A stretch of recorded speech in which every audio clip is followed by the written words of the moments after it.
Tālāk mūsu festivālā uzstāsies Asnate Now we will Rancāne, have a lecture of Asnate Rancāne, who will talk about her grandfather, Andrejs Rancāns, and she will also invite her family folklore study. And now I will give floor to Ilmārs Pumpurs to introduce her. Thank you, Jānis. You said almost everything. Asnate is the third star of the new ethnomusicologist here, and she has this family tradition, which, similar to Lauma, comes for a long time from the very early age.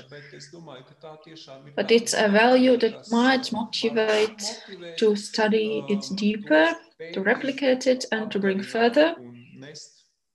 And I'm very glad that Asnate has noticed this idea of heritage.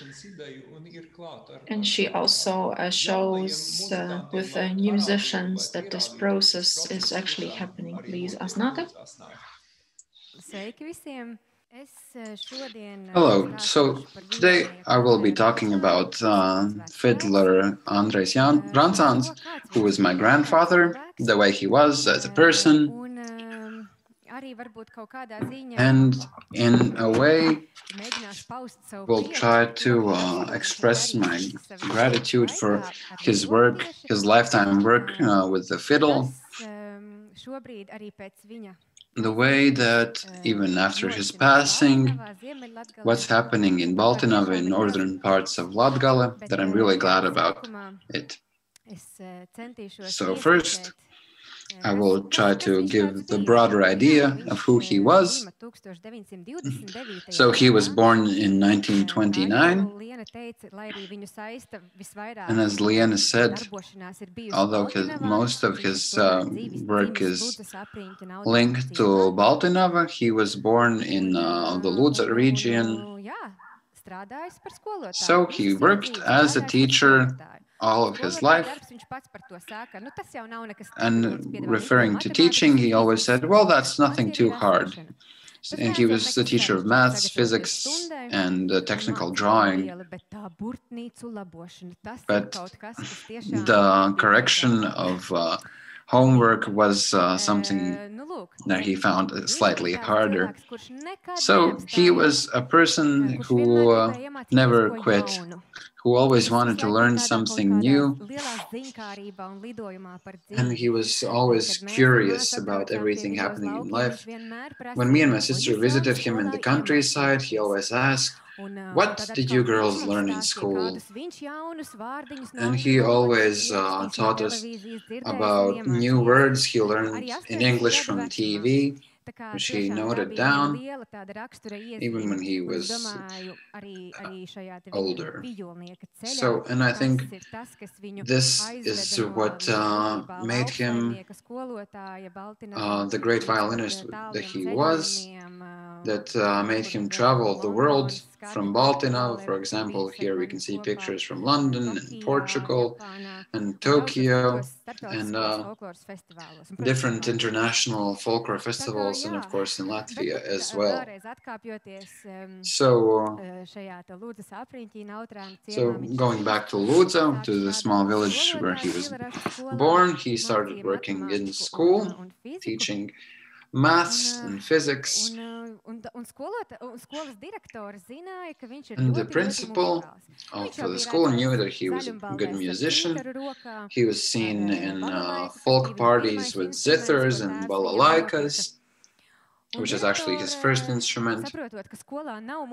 And the principal understood that there's no one to teach music in the school. So she asked Andrejs if he could teach music in school. So he started doing that, and he was the band leader, he was the choir leader. And soon after, he ordered his first real violin from Moscow, so he could make an accompaniment to the singers in the choir. Before that, he had an unsuccessful attempt of getting a violin. He had a mandolin, a good one, but his main interest was the violin. So he sold his mandolin for six vodka stamps. But he didn't get the violin. So a few years later, he got another violin, but it was an old one and it was just crumbling down. So he ordered his violin from Moscow, and so the violin thing started.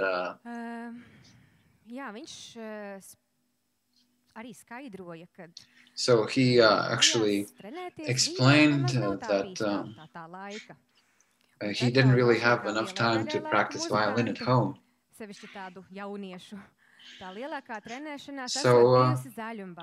So the biggest practice sessions were actually when playing in balls.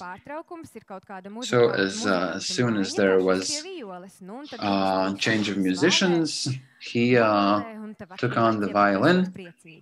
So he played, and he was rather happy. So he got married, moved to Baltinava with his wife, started working as a teacher. He sang in a teacher's choir and played in an ensemble where he played all of these songs by Raimonds Balss. And he was playing in weddings and funerals and other social gatherings. But then in the late 80s, this folklore movement started. And the folk group Grodi, which my mother Aida and father Andrejs are a part of, they went to Lithuania to the Baltica festival. And after this festival, they went to Baltinava, the home of Andrejs, because she wanted to make a field study there, visited the traditional musicians there. So Andrejs told him where the musicians would be found. And one night, when Grodi decided to play some music, there Andrejs took his violin and played along. And then they came to the conclusion that Andrejs is playing the same way as Lithuanians were playing in Baltica. So in a way, there was this view where drone playing is very present, but they never thought about the fact that Andrejs was actually playing the same style. So from that moment onwards, Andrejs was a part of the folklore movement, worked with Grodi as well. And in the 90s, he was an active member of the local folk music scene in the chapel of Upīte, playing with the zither and the harmonics or accordion. And Andrejs was playing violin. Later on, the chapel of Baltinava, where the Keish family were a big presence. And of course there were both drums and accordions, and Andrejs again on the violin. And with both of these chapels, Andrejs was playing with the ethnographic ensembles previously mentioned. So this marks a sort of a snapshot of cultural life at that time. In 2001, Andrejs recorded his solo album Latgalian fiddler Andrejs Rancāns. On this album, you'll hear his solo playing, as well as him playing with folk troupe Grodi and with the Chapel of Baltinā. And here you can see harmonica player Epifans. They met him in Riga. He was a busker, and they just thought that they should be brought together and play some music together and record it. So that was the first time they met for the recording of this album. So the melodies came from Epifans' side, and on the recordings you can hear how well Andrejs adapts to the key and all the different elements of the melody. Epifans with his wife lived in a pension for blind people. And here you can see that Andrejs' fiddling was taken note of in Latvia, so he received the Great Folklore Prize of Latvia for popularizing folk music.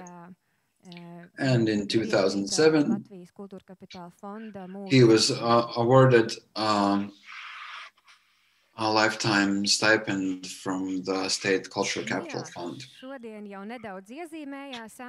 So we already talked about his playing style in earlier presentations today, but I will still allow myself to repeat some of the things already mentioned, and quoting Liene Brence, the way she talks about Andrejs' playing style.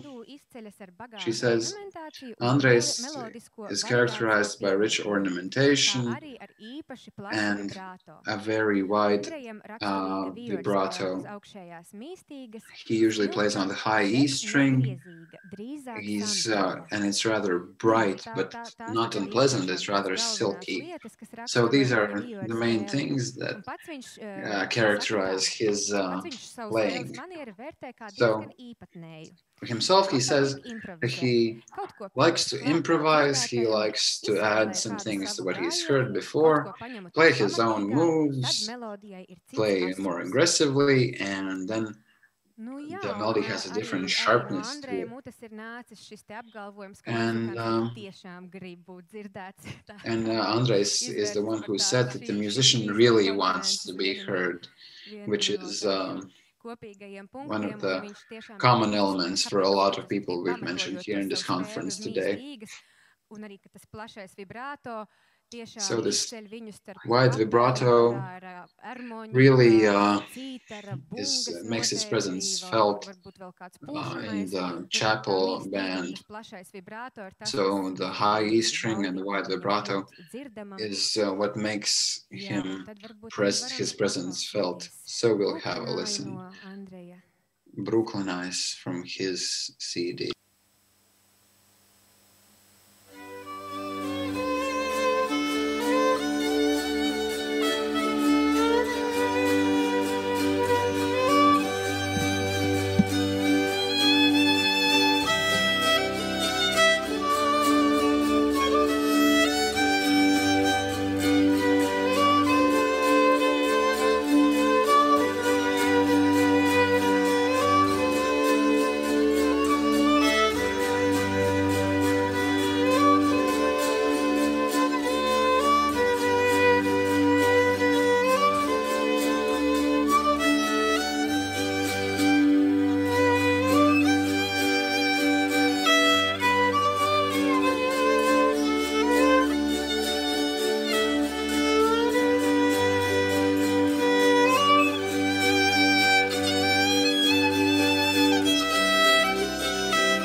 So Andrejs was not only a very skillful musician as a violinist, but he gathered folklore elements.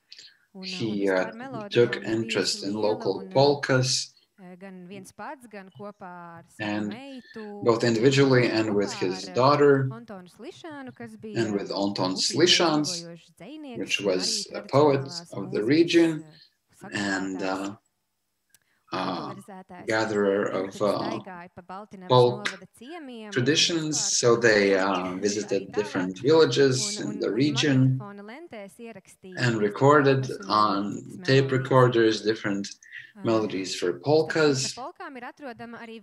And among these polkas, you can find one of the most technically complex polkas of Latvia, which is the polka Odomova. And he is remembered, Andrejs is remembered as a person with a phenomenal musical hearing.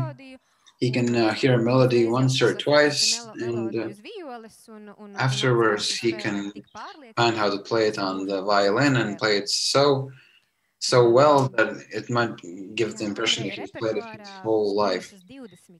So there were 20 instrumental polkas that Andrejs knew by heart.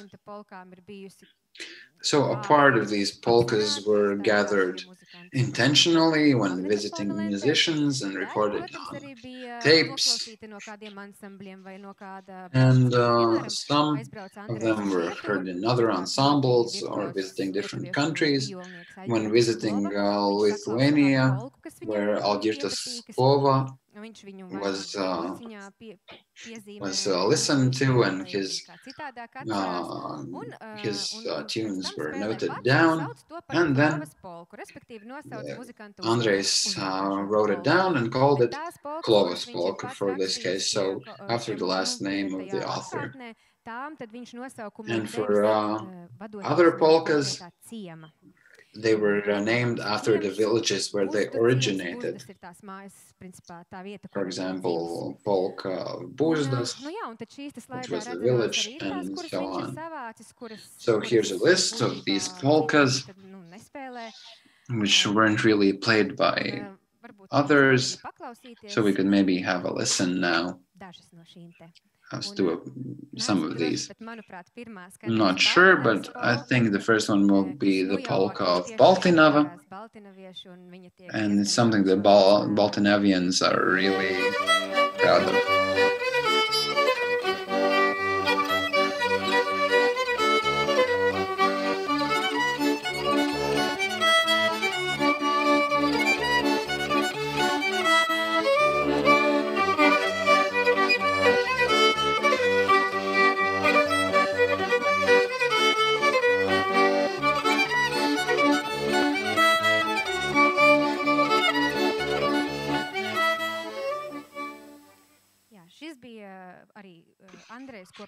So that was Andrejs playing with Grodi. The next one will be the crazy polka. So this polka is played by the chapel of Baltinava. So we'll listen how this band sounds.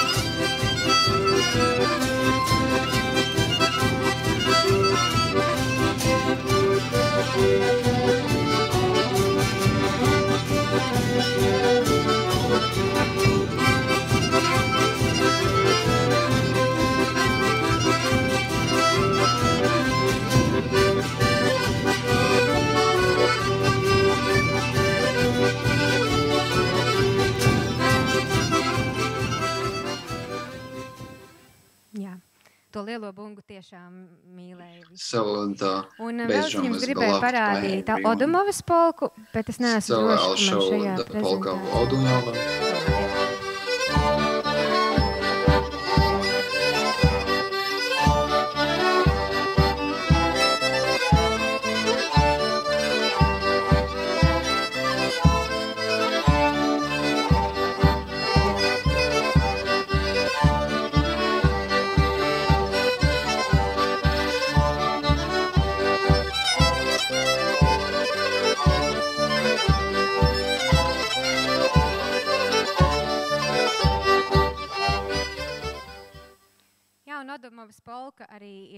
And the polka of Odomova is one of the rare polkas that has a wide form in only AB.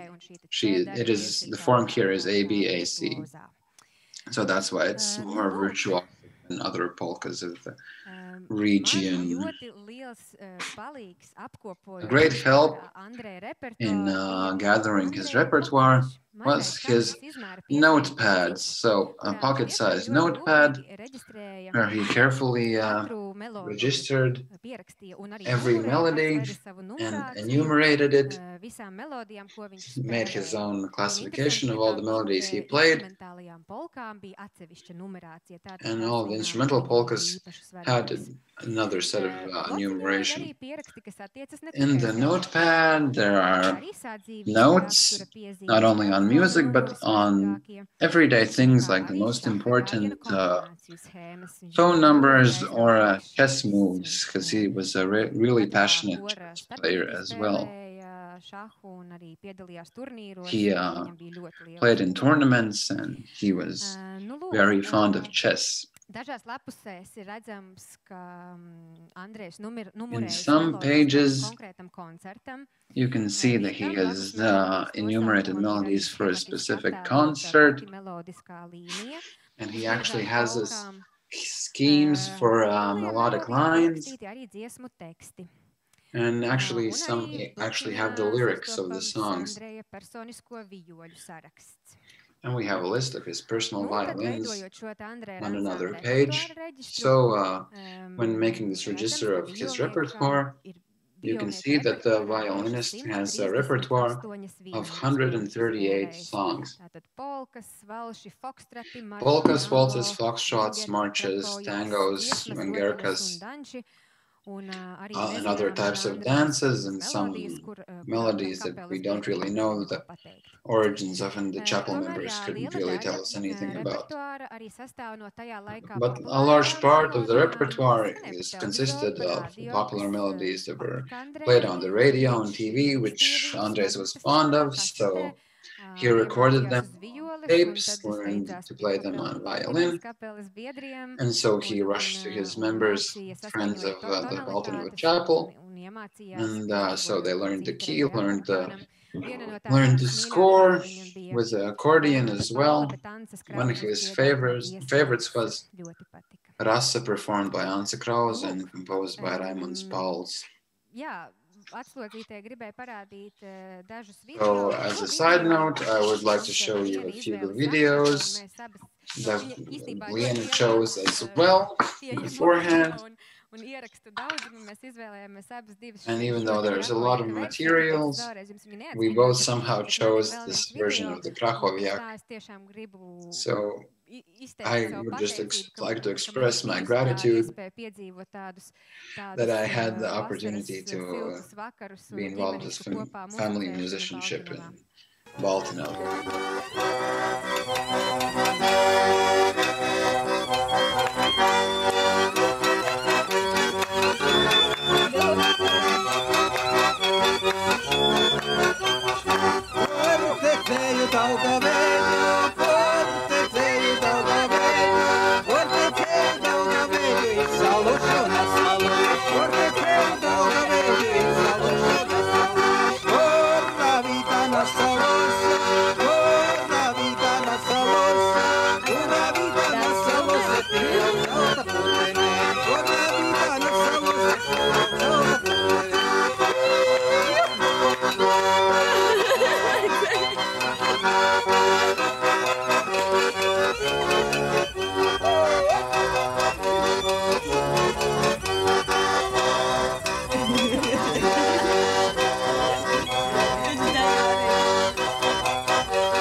So Marija Bukša, which you can see in the picture, she was a member of the Baltinova Chapel. She played the accordion and later became the principal of the music school of Baltinova. So when interviewing her, she revealed that there wasn't a violin section in the music school of Baltimore because there was no one interested in it. But when Andrejs showed his playing in concerts, the interest grew. The kids had their eyes glowing, and soon after they found a teacher, and the most talented pupils wanted to play the violin. So here's the slide that I'm most happy about.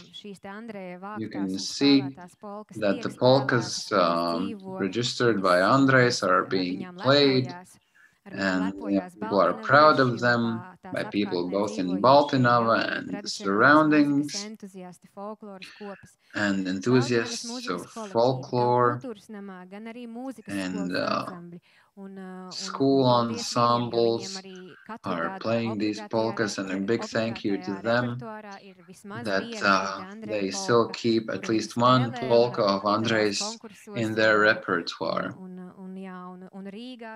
And in Riga they play Andrejs polkas and they talk about his fiddling in higher education institutions as well. And I'd like to give a big thank you that I have the opportunity to be here and talk about my grandfather. To finish, I'll tell you why my friends from Gartakas are here, because I wanted to stress how important it is to inherit music not only within the family, but within community as well. So we will play the fortune teller that was played by Jepifants and Andrejs that I mentioned before. So, and to end, I would like to read out a letter sent by admirer who now lives across the ocean. I really love Andrejs fiddling. But first, I fell in love with the sorcerer. And it is quite sad and heart-wrenching. It reminds me of a shed or barracks where someone's playing the sorcerer on harmonica, and some were singing along silently, and the young voices were filled with such heartache and longing because everyone was sad because of one thing or another. And at times it became more silent when you could hear a machine gun firing in the background, but the shells weren't falling in rhythm. And the song didn't even finish because someone might have already fallen asleep. But during that night, not everyone had a good night's sleep.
Thank you very much. If there are any questions, I'll gladly answer them. You can ask Garataka as well. We have one question. Is this folk fiddler has learned other folk instruments during his lifetime? Yes.